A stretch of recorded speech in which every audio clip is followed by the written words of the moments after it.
I know the first time I answered, a lot of people didn't agree. You know, some people like say, Scott's a great guy. He's, seems like a great ref, but I disagree with him on the elbows. Well, I had an opportunity to work with Big John McCarthy. He is the pioneer of, like the godfather of MMA refereeing. He refereed the first match in like 1993 for the UFC. And I got an opportunity to work with him just a few weeks back, and I personally asked him about it, and then again listened to his rules meeting, and more or less the 12 to 6, he actually came up with that term. He thinks a lot of people misinterpreted what he meant, because he basically agreed with me, which was you're reaching for the sky and you're dropping down, right? It doesn't have to be exactly 12 to 6, exactly. It's anything dropping from the sky, dropping down on your opponent is against the rules. So anyway, those are my feelings, and getting somebody that I totally respect and is one of my favorite referees in MMA, that kind of agrees with that, kind of reinforces that I think I've been doing the right thing for all these years. So there's the first question. Thanks.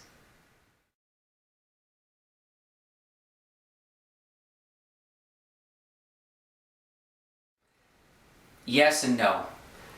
Years ago, I got certified in Matt Hume out of Seattle's association for refereeing MMA, and that was, boy, a lot of years ago, like 2001. And one of the questions on a test I had to take some testing was, what do you do for the video, camera?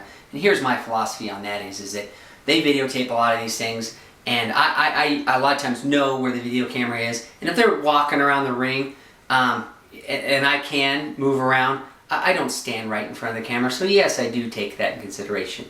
And also, I keep moving around for a couple different reasons. One, because of the camera.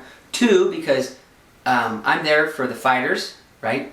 Number one, the fighter's safety, right? And the fighters, fair fight, right? Make sure they follow the rules. But also, number three, I'm there for the audience, And so I'm not going to stand in one place and block a certain part of the audience just because I don't have to. So I do try to move around, one, so the fighters, keep out of the fighter's way. It forces me to move around, right? Consideration on the camera and the audience. I kind of move around so I don't stand in the same place and block a certain part of the crowd. Then there's the big but. But the number one priority is safety. And so if it hits the ground or somebody gets hurt, I don't care about the video camera. I don't care about the crowd. Number one concern of mine is the safety. So I will sit right there and get the best angle I can, especially a guy's going for a submission.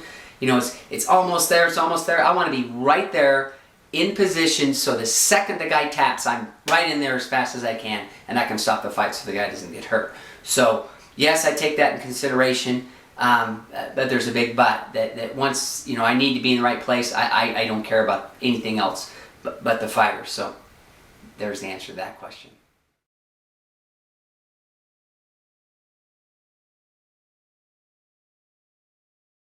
Well, I'm pretty liberal on when it comes to bringing the doctor in to look at cuts.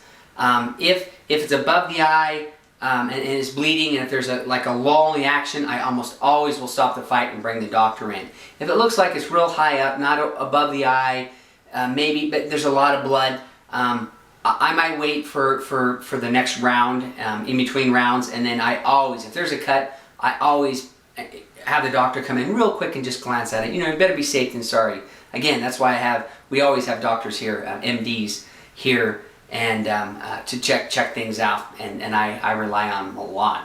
So I'm not going to stop every fight if a little teeny cut happens, but at the same time, if it looks like there might be a chance, I always bring the doctor in. If it looks like it's not substantially bad, but still is bleeding like crazy, I just, for safety reasons, always call the doctor in to glance at it. And then if he gives his okay on it, then I go, okay, good. An expert kind of looked at it.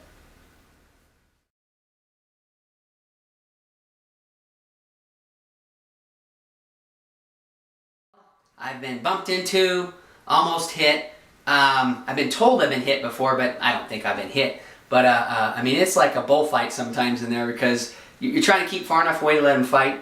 Again, a few weeks back, I worked with Big John McCarthy. Really respect him, and he really said his philosophy is, hey, it's a rough game, and you got to try to keep out of the fighter's way. So I do try to, if they're standing up, moving all around, I do try to keep out of the way. But man, sometimes they're going back and forth and shooting in, and it's difficult.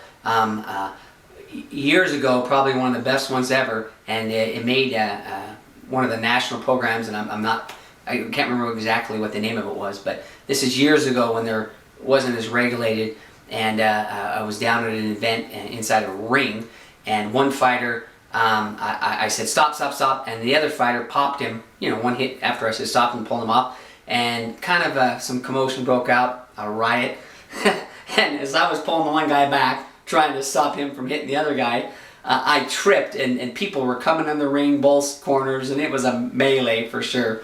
And people said I got hit, and I don't think I got hit.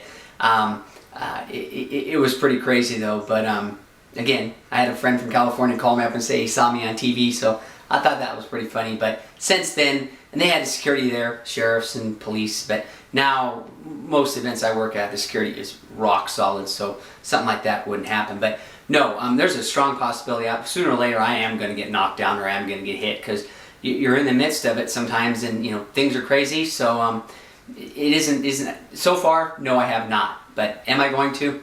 Most likely, I probably am.